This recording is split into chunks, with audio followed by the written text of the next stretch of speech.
Extreme Anime Radio.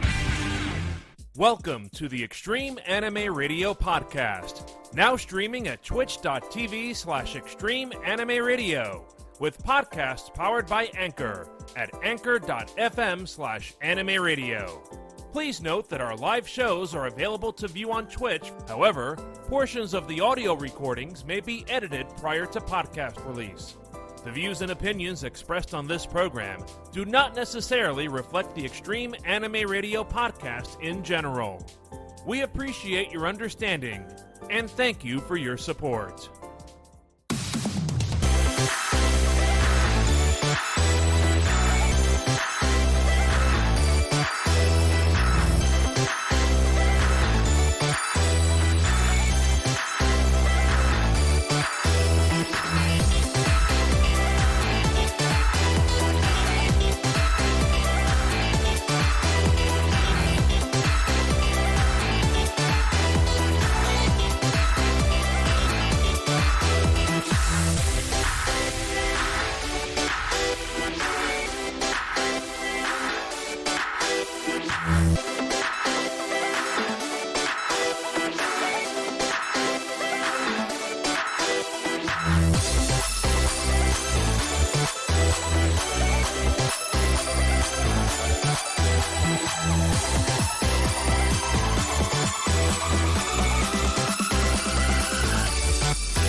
From the greatest city in the world, broadcasting to fans of anime and the Japanese culture all around the world, welcome one and all to the Extreme Anime Radio podcast.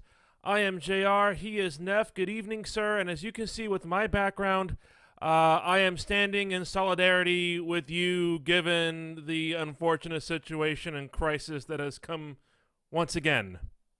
Yeah, this is like that old saying, which actually wasn't said by Yogi Berra. It's deja vu all over again. This now marks the third lockdown in about a year where we really, really mean it this time. We're locking everything down and you can't do anything. To which I would reply, how is that different from anything else we've been doing the last 13, 14 months now? I mean, now they said, well, you go use this time to get immunized or vaccinated. I'm like, yeah, I'd love to do that. Except there's nowhere for me to get shots. Yeah, boy. Still waiting, huh? Yeah, apparently. Now in my region, I'm just too young.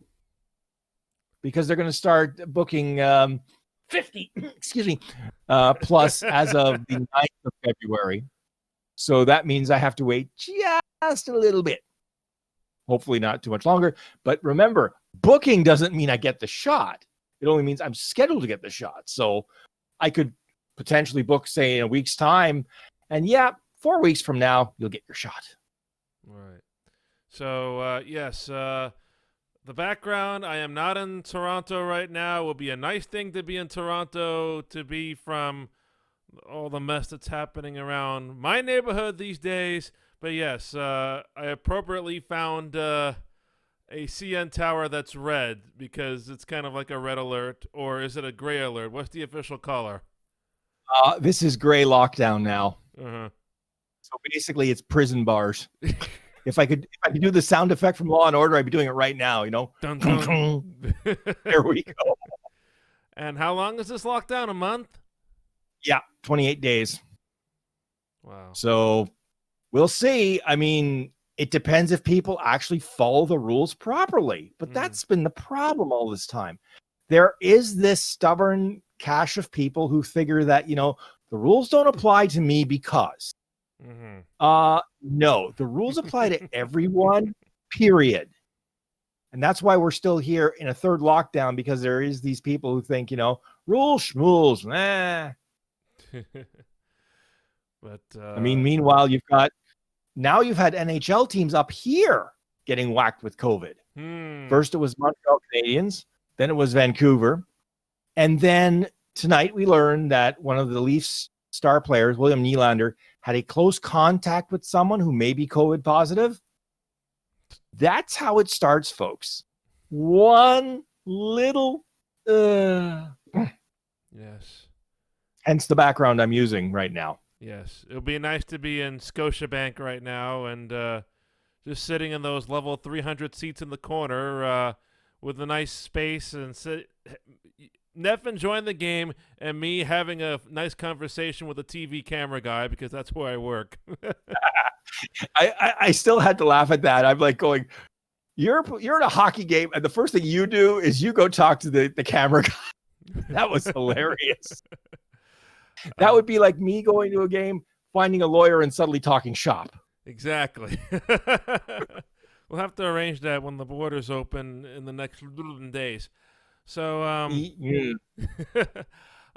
welcome everybody joining us here on Twitch, or those of you joining us on Anchor on the podcast at anchor.fm/anime radio. Once again, we have various ways that you can enjoy our programming.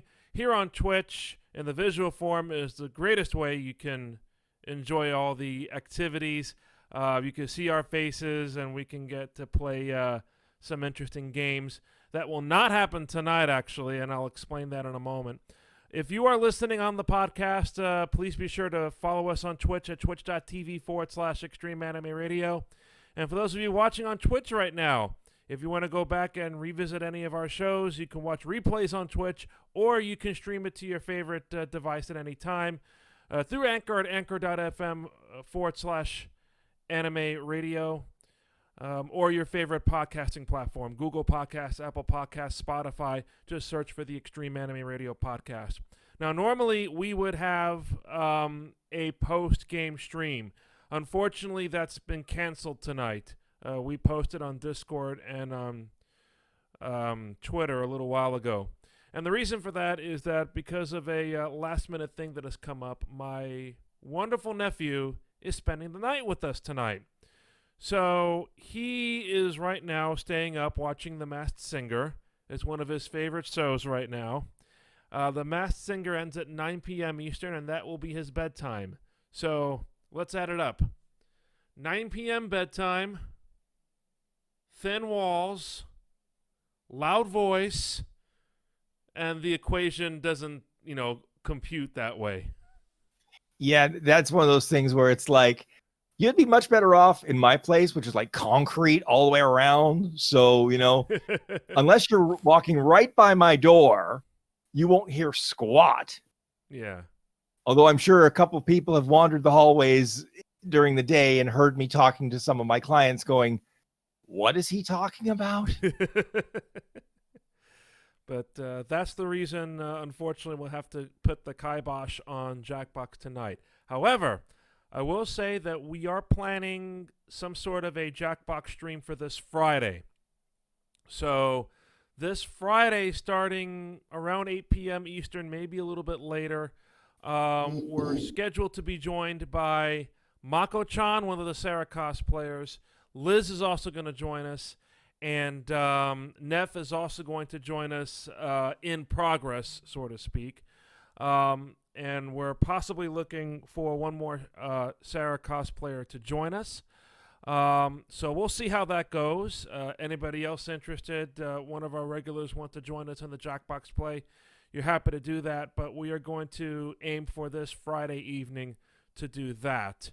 And we'll give you more information as we have it available on our Discord and our Twitter and various other platforms that we post updates on. As far as tonight is concerned, however, we do have a very special interview to bring you. One of the newest Sarah cosplayers, Nat, also known as Bird King. We pre-recorded that interview last week, and we will be airing that interview tonight in the middle of our show. So please stay tuned for that. It was a very fun interview. I hope you guys enjoy it. Also, a few days ago, we recorded another interview with a new Sarah cosplayer, this one being cosplay Tori with a Y at the end from the New England area.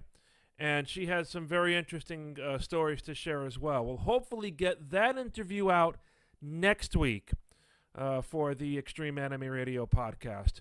Early next week, as we may have mentioned on the Maitetsu stream, we may try to go for some long streams Sunday night and Monday night because I'll have no neighbors to bother on any of those nights, hopefully, unless the weather changes radically. So, again, stay tuned to our Discord and Twitter for more information. I am reading the posts here. Yes, Flax, I did get the photo. I need to crop it before I share it, so be happy to share it on Discord. Or if you want to share it on Discord, Flax, you're more than welcome to do that. So go ahead and share it on Discord if you'd like. Let's see. Beta, we will not spoil the Masked Singer, trust me. And different levels of lockdowns. Beta says at least your gray lockdown is not a plaid lockdown.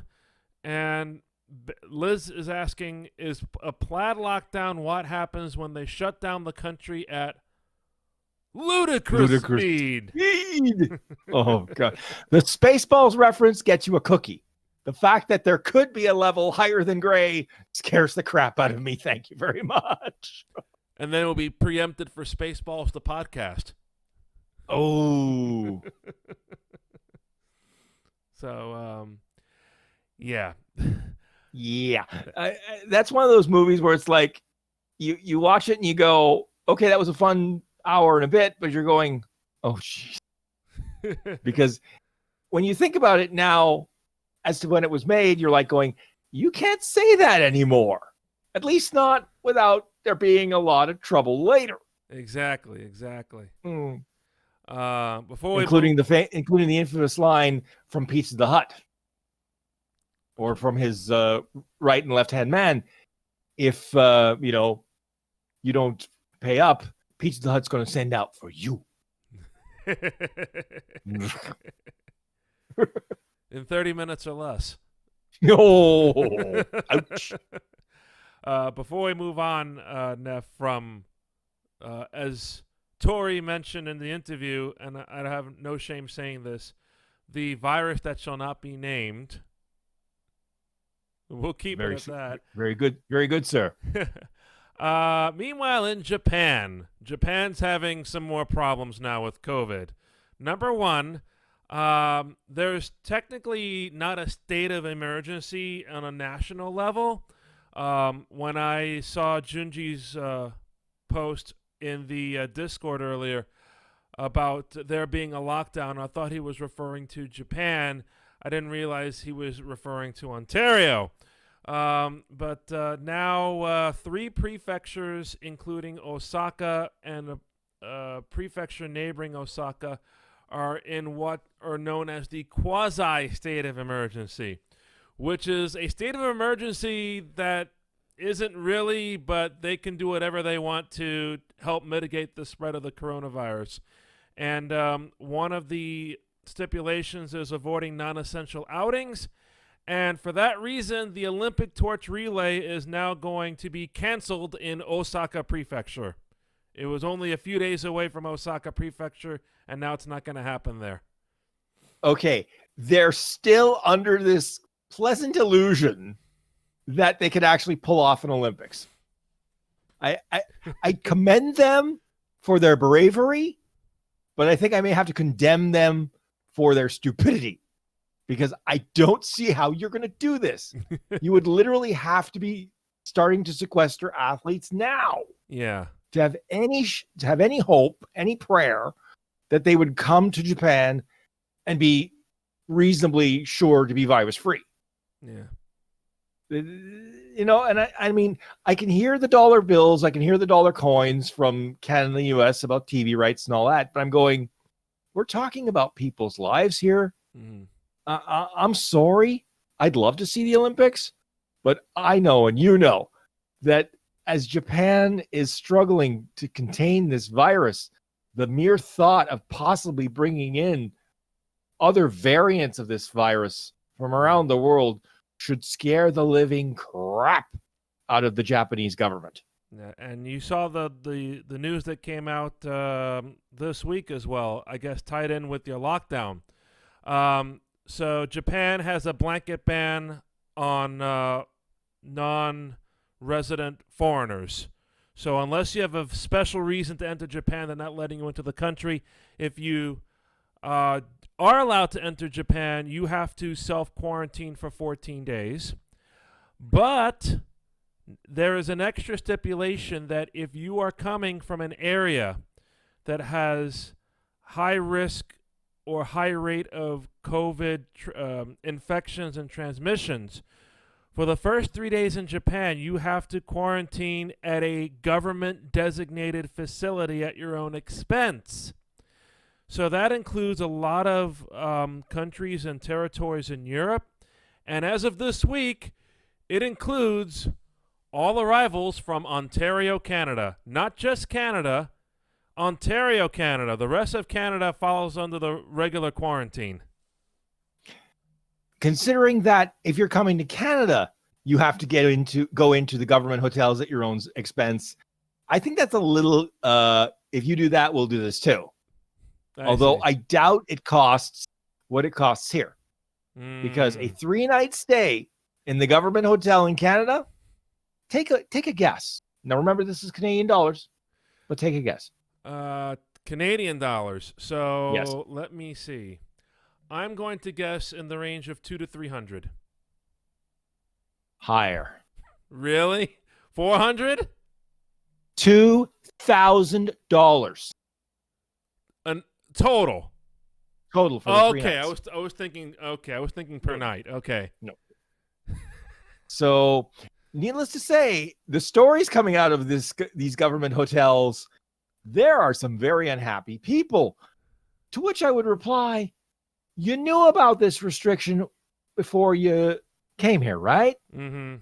You had a choice to say, you know what? Forget this. I'll come later when things have calmed down a bit. Mm-hmm. Which might be 2022 at this rate, but hey. So, but when I'm doing that game show thing, it reminds me, Aaron Rodgers is doing his stint on Jeopardy. Oh, yes. Yes. First night, he gets trolled by a contestant because the contestant didn't know the answer to the question, or the question the answer, and basically wrote the answer as, who thinks they should have kicked that field goal? Referring to the NFC Championship game that Green Bay lost to Tampa Bay. And you could just see poor Aaron's face, and he's like, I want to say something, but I can't. I have to be diplomatic about this. And he says, I don't know. It wasn't my choice. And it's like, oh, he wants to say something. He really does. I saw he said something. The Jeopardy posted the clip, and they include the post-game gaggle that he has with the contestants. So, yeah, I'm waiting. I haven't watched them all yet. I'm waiting for an episode where it's either a Green Bay Packers fan, right, or a Minnesota Vikings fan. Simply because the Minnesota Vikings fan will do anything they can to troll Aaron Rodgers. So, and checking on something in the chat room, following up on what I said earlier, Beta, believe me, watching the Toronto Blue Jays go into Texas Stadium and seeing that stadium full, all I could think of was they're walking into a petri dish. And I hope they walk out clean. That's all I can say about that. Yeah. That's a whole other topic I don't want to touch on right now. But speaking of Jeopardy, something I did hear, there's been a lot of clamoring. People have been hearing about all the special guest hosts that have been filling in since the passing of Alex Trebek. But there's a big online clamoring now, and fans of Critical Role might like this. LeVar Burton is being tossed around as a potential successor to Alex Trebek, and I think that might be a nice a nice addition there. And I mentioned Critical Role because LeVar Burton's daughter Micah is one of the stars on it. Well, that's interesting. He wasn't, as far as I know, picked to be one of the guest hosts. There was Ken Jennings, Aaron Rodgers. I think Dr. Phil did a fill-in for a couple of weeks. Oh boy! And I'm not sure who else they have planned, but I'm thinking of this. I'm going, I think he'd do an excellent job. I'm just wondering why he wasn't already in the mix. Mm-hmm. Yeah, and I don't think it was Dr. Phil. Actually, it was Dr. Oz. Dr. Oz. I'm sorry. These TV doctors, they all, they're all the same to me. They're all like, yeah, I wouldn't trust you if you gave me a breath mint. Okay, just stay there. Before we go to the interview, Neff, that we pre-recorded with Nat, what is tickling your fancy lately in the world of anime and/or manga? Well, let's see. Watched another episode or two of a couple things, and I'm starting to catch up on stuff that from previous seasons where when you know what hit, everything got thrown into a blender. One of those is Welcome to Demon School Irma-kun. Mm-hmm. That one is lots of fun as things are winding down for the first season. The second season is coming, I think, late this year or early next, which should be really interesting because of the plot points in the book. If you've read the manga, you know where I'm going with this. Right. And then the other one is The Hidden Dungeon That Only I Can Enter. Now, I'll say this. It is basically your cotton candy anime. It is basically, it has no redeeming social value. Mm-hmm. And, as soon as it's over, it will be forgotten by anybody except the hardcores. Right. But it's fun because the kid is basically, trying to do good while ending up in situations that like, whoa. It's just like, okay, yeah, you better learn, kid, to, mind your P's and Q's. Otherwise, your P's and Q's will be summarily chopped off. Very interesting. We were going to show something, a little show and tell on my end, weren't we? I think that's right, yes. Yes. And this ties into Uma Musume Pretty Derby. So, now, I've yet to continue with the gacha game. I think I've fallen a little bit behind on that, and I'm kind of waiting to see side games. You going to release it in English? Well, you could always poke them and see what happens. Poke. I'm also seeing that there are a lot more YouTube videos about how to play the game, and some of them are so technical that my brain gets melted after like 4 minutes. Yeah, that tends to happen with some playthroughs, game explanations. They get so into the mechanics that you just kind of drown. Right. Like that's one of the things I found. I've watched a few of the videos for Evil Genius 2, which I've downloaded to my system. I haven't gotten a chance to play yet, and thankfully I never did because there were a couple of game-breaking bugs about 5 to 6 hours in that if you hit them, basically you had to start all over again. Oh boy. So now they've patched those bugs. So maybe this weekend, maybe Sunday after, my things are done, I'll have a couple of hours to just sit there and, play like Ernst Stavro Blofeld and, just make my minions and just, kill the secret agents who try to enter my base. All right. So I'm going to take a quick moment here to grab, because in addition to this, I have one other thing that I want to show folks, but it's in the other room. So I'm going to step away 1 second, and he's leaving me alone. He's leaving me alone, folks. To entertain you. It's time. It's time to start running. Yeah, right. If you're listening on the podcast, we're going to edit this out in a matter of 1, 2, 3. Okay, so let me step away real quick. Okay, while he goes and plays, magician and disappears, I will try to regale you with some tales of odd things. One of them is the fact that I find myself buying all these manga electronically, and yet I wonder if I actually had the physical things, would I reread them as much as I am reading the things on the iPad? Because it's much easier to go back and say, oh, I liked that particular manga, I'll reread it again. or, jump into a new series, because I've jumped into a couple where it's like I've read the few chapters they offer free, then get the real book, and it's like, okay, this was a good purchase. Now, there have been a couple of them where it's like, yeah, I regret this purchase. And then there are a few where the fool in the closet is like, you might regret that purchase. I certainly don't. What did I miss? And with that, you missed me trying to explain, my latest rant about buying, manga electronically and, rereading them much easier than, going back and finding the physical books wherever I happen to store them. And mentioning that, some of them that I've bought have been, quite entertaining, others not so much. And others, as I mentioned earlier, the fool in the closet, are saying, you might not like them, but I certainly do. And I'm not talking about Fang Face either. That should give you an idea. All right. So I have 2 items here. One of these actually received as a gift. Some of you may know that I am big into Animal Crossing on the Switch. And there was an event in the last few weeks that was much talked about in online circles, that being the release of Sanrio Amiibo cards, which I was lucky to get my hands on before they sold out. The thing is, though, they only sell them at Targets, and I kind of fought with the Target website like most other people did. I had to drive about 45 miles out to the island to pick up my Amiibo cards. That's how involved in the game I am, but there's one person that's been helping me out all this time. It's actually someone who used to be my science teacher when I was in junior high. Now she is a Catholic school principal, and she plays Animal Crossing almost as obsessively as I do. And so I gave her one of the sets of the Sanrio Amiibo cards that I picked up from the Target, and she gave me this in return.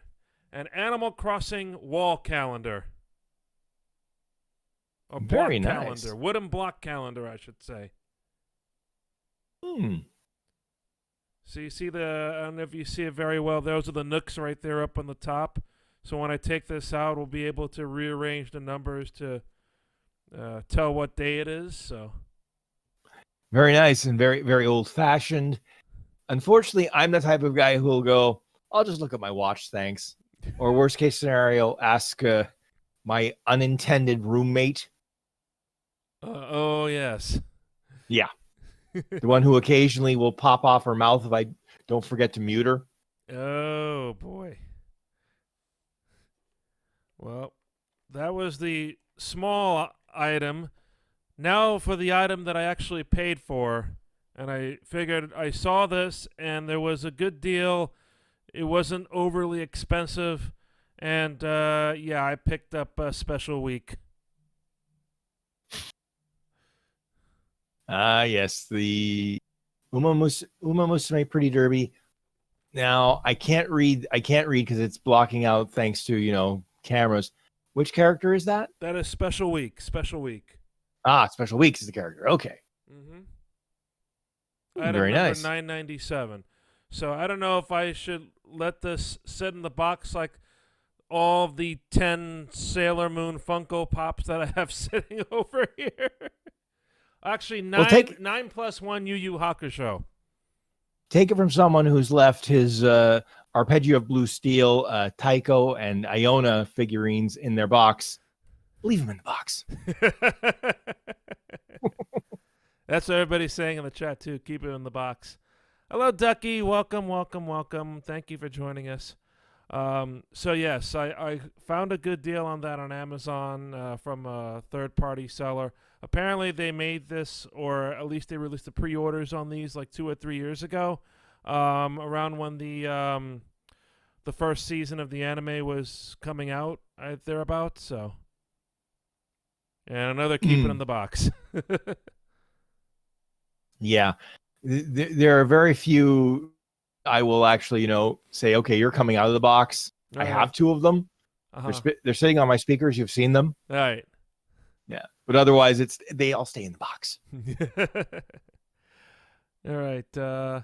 It's 8:30, so why don't we go ahead and share this wonderful interview that I had with Nat, Bird King Cosplay. And then we're going to come back, and I'll ask Neff for his reaction, and maybe I'll have one very small taste testing to do, because we have to catch up, all of us.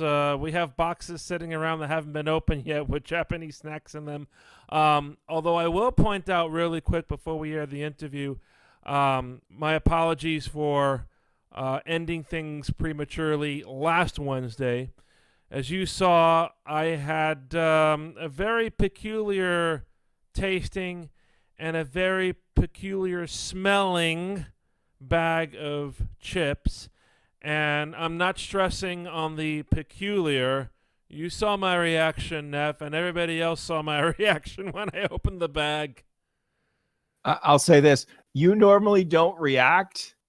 That was practically a cartoon character reaction. That's how severe it was. It was like, whoa. I'd be like Tom and Jerry, the later version of Tom and Jerry. Ah! Pretty much, bulging eyes, the tongue falling somewhere north of your toes. Yes. And yeah, it looked rather frightening. So there was one item that I mentioned last week. I'm going to save that for another time.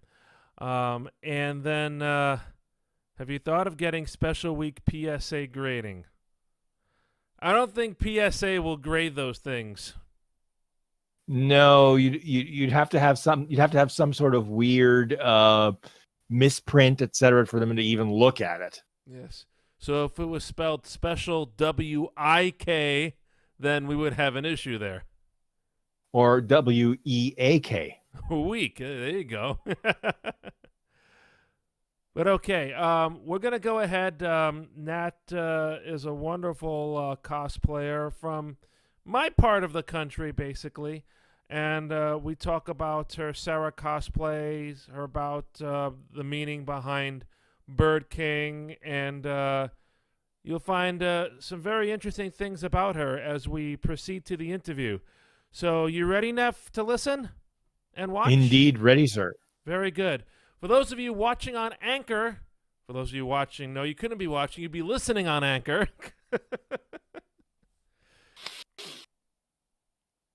Say it, Neff. Live TV, folks. There's nothing like it. Live TV or live radio. So if you're listening on Anchor, we'll be back after this message, and then when we come back from the commercial, you'll hear the interview. This is the Extreme Anime Radio Podcast.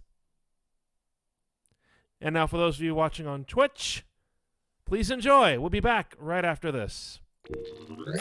Here on the Extreme Anime Radio Podcast, we're happy and honored to be joined by one of the newest cosplayers of our mascot, Sarah Yoshida. Everybody, please say hello to Nat. Hello, Nat. Welcome to the show. Hi. I'm happy to be here. Thank you so much for joining us. For those watching here on Twitch and for those listening to our podcast on Anchor, maybe we could start by asking you to introduce yourself. I'm a cosplayer from the East Coast. I've been cosplaying for about 10 years, since KatsuCon 2011. And I like to cosplay magical girls and everything poofy and intricate. Yes, so you're part of the KatsuCon crowd. Do you miss KatsuCon? Yeah. Not so much in recent years since it's been so crowded, but I definitely love seeing everybody's very beautiful, intricate work there, and seeing lots of friends that come all over the world and from all over the United States. So yeah, it's one of the few places that I get to see a lot of my friends. Cool. Let me go back into your cosplay background a little bit. First of all, on your social media platforms, you also refer to yourself as Bird King. How did that come about? It's actually a very funny story. Back in freshman year of undergrad, I had a class that was called Time, where you made like performance art videos. Okay. And my roommate and I woke up at 5 a.m. I put on a bodysuit, and she put peanut butter all over my body, along with birdseed, and I sat in the park to try to have birds eat off of me. And it was a great failure. And the title of the piece is called The Journey to Becoming the Bird King. And that is how it came about. It's performance art, so you yeah. have to give it that, right? Yeah. I eventually made a bunch of other like art pieces with this kind of theme of bird kings. So it kind of became my brand, and that's how that name came about. So quite a big history. Very, very interesting. You love performing arts, don't you? I'm like more illustration, but it was one of like the foundational classes that we all had to take. So we so I ended up going more into like visual development for like children's games and stuff. Oh wow. rather than that. But I thought you told me about that. You had some things in development, some projects, right? yeah, I used to work in educational children's games. I'm currently in a graduate school for UX design and something called human computer interaction. So I kind of transitioned from that art sphere to a little bit more techie sphere. Wow. So Well, good for you. Good for you.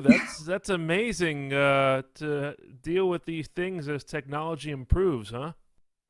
yeah. Currently we're working very hard on our like capstone project. So I'll be graduating soon from that degree. Awesome, awesome. Well, I wish you the best of luck with that for sure. Thank you. I will definitely need it. Oh, yes. So let's go back maybe a little further. Could you tell me the first moment when you knew the bug of Japanese culture hit you? Probably back in like fourth grade when I first learned what anime was from like the Angel Fire websites and and like illustrations of Chi from Chobits without really knowing what the anime was about. And my dad actually rented a lot of movies that were Japanese subbed or English subbed from Japanese, a lot of like Studio Ghibli movies and stuff. So he kind of introduced me to the actual medium, and then I got really into looking up on our home computer and how, or at least how I pronounced it at the time, was anime. Anime? Yeah, having only read it on these Angel Fire websites, but I got really into drawing in the style. I drew a lot of cat girls. I didn't really watch any of the actual material until much later, but it was quite an introduction. I'm among the same lines, I guess, because when I first discovered Japanese culture, manga I called Magna. Oh gosh. Yeah, that's a bit of an embarrassment if I think back to my college days, but you mentioned Studio Ghibli. Is there any Studio Ghibli film you like the most? I think I like The Tale of Princess Kaguya the best, even though it's a little bit of offshoot of the usual Ghibli movies. I would say my favorite, more traditional one from Hayao Miyazaki is probably Howl's Moving Castle. I have such a soft spot for. I've watched it so many times, and I'm actually making Sophie right now. So finally, awesome. finally, I will be able to cosplay her. Nice. When did the cosplay bug hit you? 10 years ago, my friend was like, "Hey, there's this thing called a convention. Let's all dress up as Vocaloid characters," which I wasn't really into, but I jumped at the opportunity to dress up all nerdy with my friends. And I went to KatsuCon, which, as you know, is this beautiful, beautiful place with the Gaylord. And I was so starstruck that there were other people that liked anime all around me. And I looked very bad. I had a Party City wig. It was bright hot pink. I thrifted most of my outfit and ended up like sewing this very shiny satin ribbon to the bottom. I forgot to mention I was Kasane Teto. And Oh yeah, I ended up breaking my arm 2 weeks before the convention. So I was going around with this giant cast Oh on my arm no. as well, and I couldn't wear like the traditional Vocaloid arm socks over it. But I was still Oh. having an absolute great time. Oh Um, wow. but I eventually looked at more into like cosplay through cosplay.com and like got really into learning all of the different processes. And 2 years later, I ended up sewing my first cosplay, which was a Kurnosuke from Princess Jellyfish. And then I knew I wanted to sew everything, and I got super into the craftsmanship aspects and making everything very like beautiful and pretty and sparkly. But that's where I am now. Speaking of beautiful and pretty, I think that has to describe the cosplay photo of Sarah Yoshida that you put Well, together. thank you. for us. We really appreciate you doing that, and positive comments all around. And Oh, there's a thank you. little bit of a story that you mentioned to us when using the materials that you did for that photo. The ballet costume that I'm wearing in the photo is actually a ballet costume I wore when I was doing ballet actively about 11 years before the photo was taken. Mhm. At the time, I think the performance that we were putting on was called The Little Princess, and I believe I was the teacher. Yeah, it was the role of the teacher. So this tutu has been in my basement for the past 11 years. So thank you for giving her an opportunity to finally have another chance to be worn. Wow, wow. The setting with the black curtain on the stage was very, very beautiful. Yeah, we have these very tacky 80s curtains that have served many for many self shoots that I've done. They're very dramatic, very fitting. Yes. So obviously we're a little bit partisan when we think that's one of your best cosplays, but Oh, thank if you. if you could think of any cosplays that you enjoy doing the most, so what comes to your mind? I have a big soft spot for my Princess of the Crystal from Mawaru Penguin Drum. I just posted her recently, but I just the amount of time and labor that I spent on her really was a labor of love of trying to get everything perfect to the show.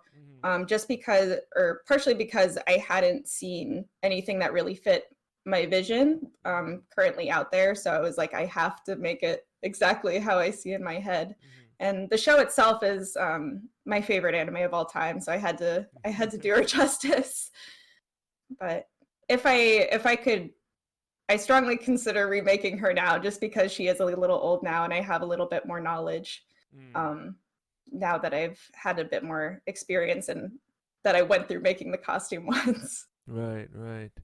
Have you ever been to Japan? I'm just curious.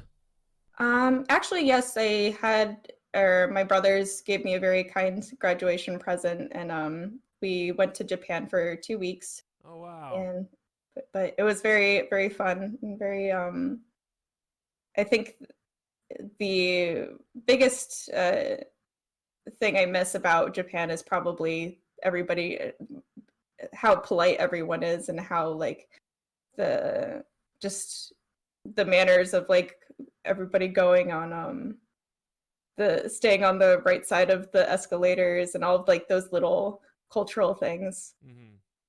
Yeah. What's your favorite part of Japan? Did you go to the usual spots? Did you go off the beaten path?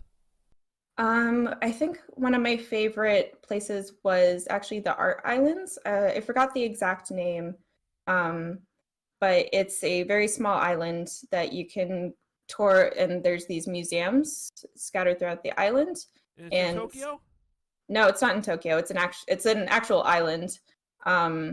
But you can but they have like a museum tour, and these museums are very immersive in that all of kind of like your senses are very well considered, all of like the sound that your feet make and just the atmosphere, the sound that your voice makes.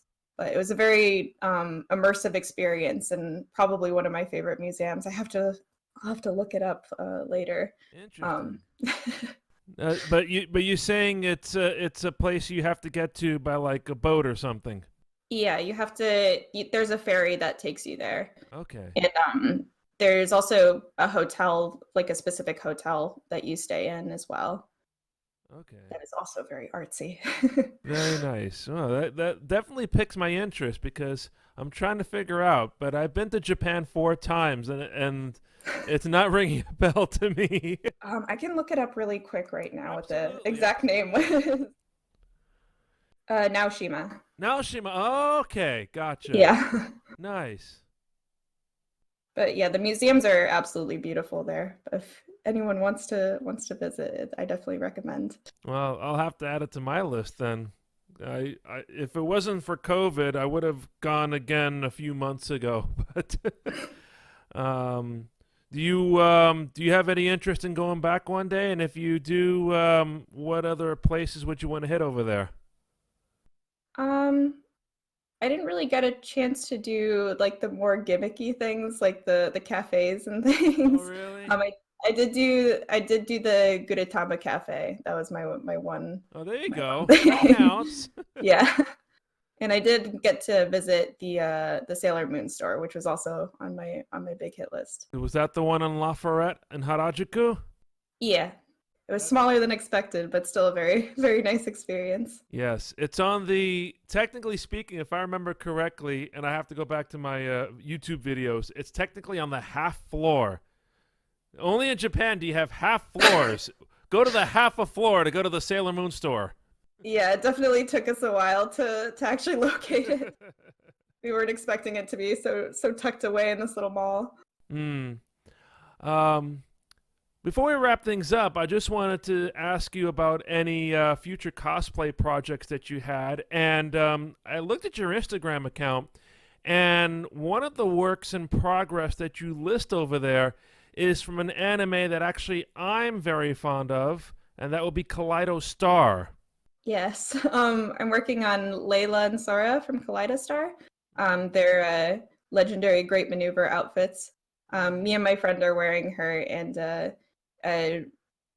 ended up taking on the role of making both of them so that they're very very matchy.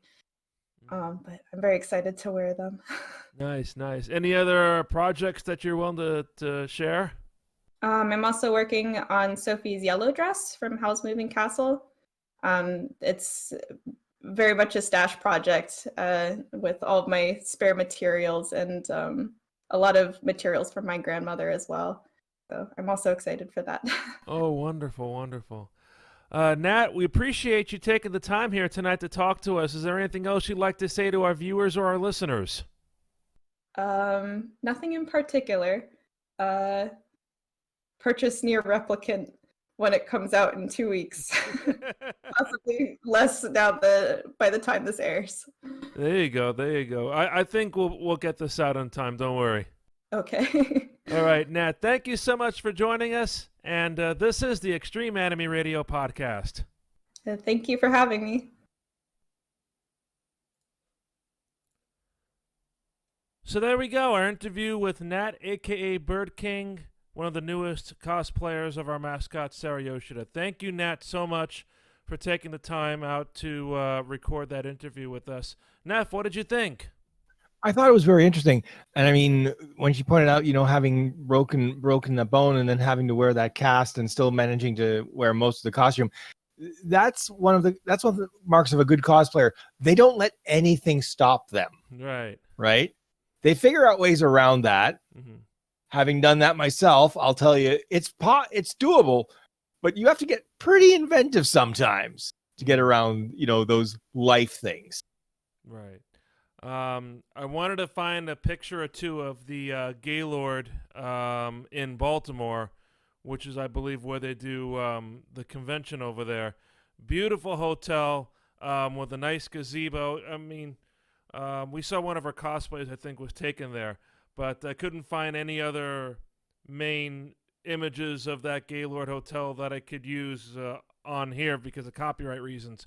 But I can see from the pictures that I've seen that it's got a very amazing setting, and I think Ducky mentioned that same thing in the chat as well. Yeah, I mean, hotels who have those types of spaces, they're very rare, honestly, because most hotels are just built to basically, house you and then, boot you out the door. So the ones that actually put the effort into having that nice space to take pictures, etc., that's a very important thing to hold on to. Okay. Prince George's County, which would be... Okay, so then it's not in Baltimore. Please help me out here, Ducky. Well, it's somewhere in the vicinity then, right? Well, I hope you know what you're doing, because I'm like going, you're now, it's like, huh? I'm like, dumb Canadian here. I don't know nothing. Let's see. Okay, Ducky says it's just outside of DC. Oh, okay. So it is basically a DC con. Okay, I apologize. So it is in Maryland. Cool. All right. Sinette was also mentioning Naoshima, which took me a few moments to try to figure out. That's actually an island that I technically passed once on the way to Shikoku, because Naoshima is very close to the Japanese mainland, and it's in the Chugoku region near the Seto Inland Sea. So beautiful scenic views, and the way you get there is exactly the way she described. You take a train down, I believe you go to Uno or thereabouts, and then you take a ferry from there, which is a short ferry trip. As for me, I just zoomed past on the bridge that goes all the way to Shikoku Island that day. So, well, you might have gotten a few pictures as you're zooming by, but that's about it, right? Yes. Neff, does that inspire you to hit any interesting destination on your next trip to Japan? Well, I do have that list. I do have that list. I may add that to the list. I mean, I'm trying to figure out the spread between, okay, if I'm going, if I have to go by myself, which is going to be like a challenge in and of itself, right? I have to figure out, okay, how much time do I need? If I go with somebody, it's a little more, okay, let's figure out a pace we can both, we can all deal with, because I'd like to see so many things in Japan, but it's like, okay, I only have so much energy in a day. And yeah, once I run out, yeah, that's about it.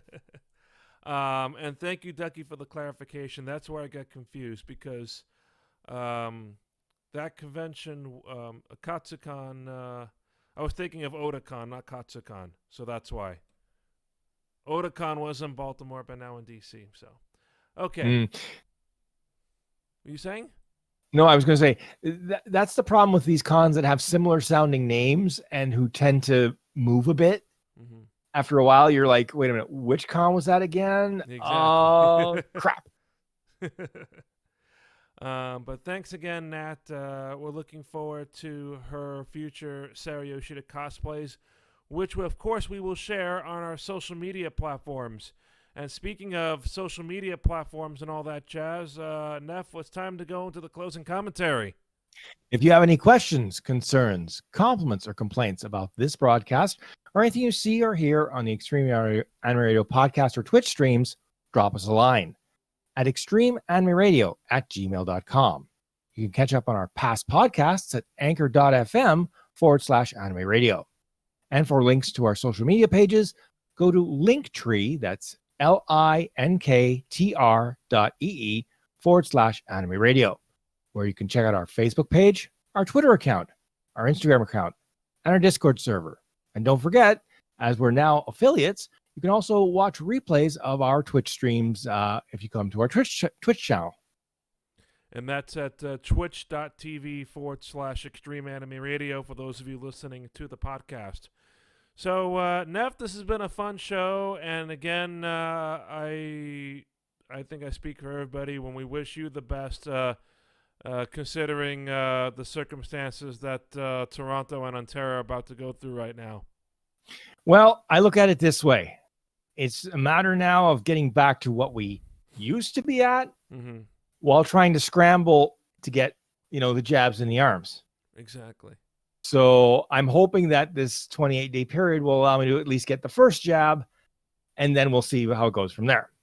Yeah, Of course, I've heard some various and sundry stories about how some people have reacted to that first jab, and I'm going, yeah, I'm not looking forward to this very much. I've already explained my reaction to the second jab. The first jab isn't too bad. I just have a pain in the arm for a little while. The second jab is when it really hits you, I think.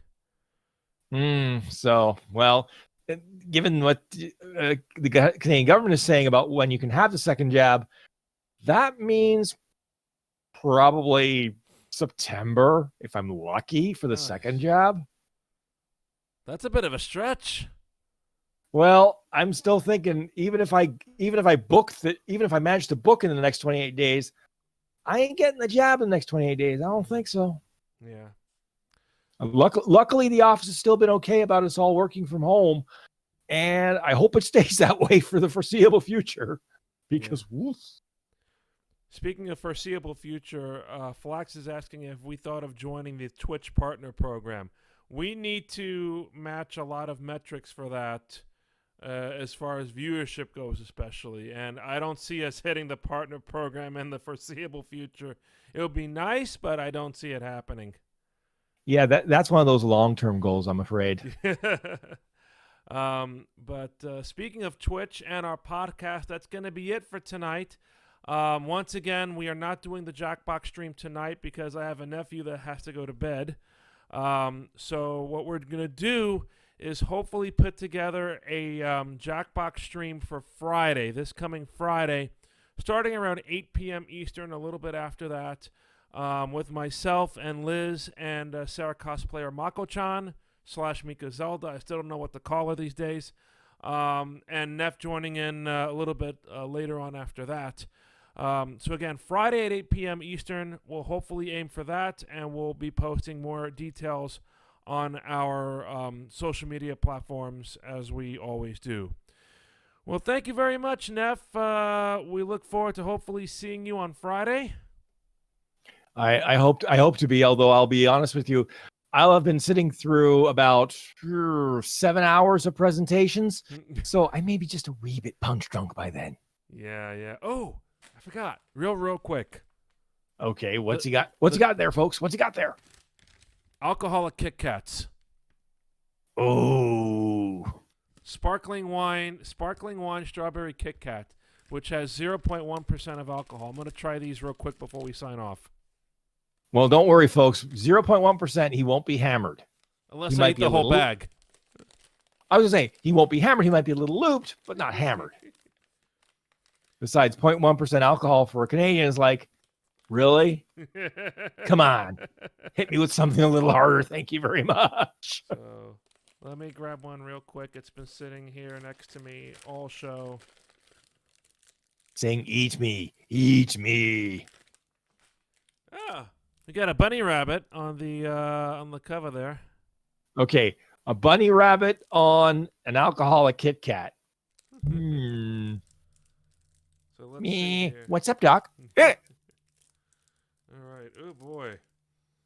Oh, we got a nice bubbly scent here. We got the white chocolate Kit Kats here. So here we go. Ooh. What do you taste first? The champagne. It goes straight to my brain. Oh yeah.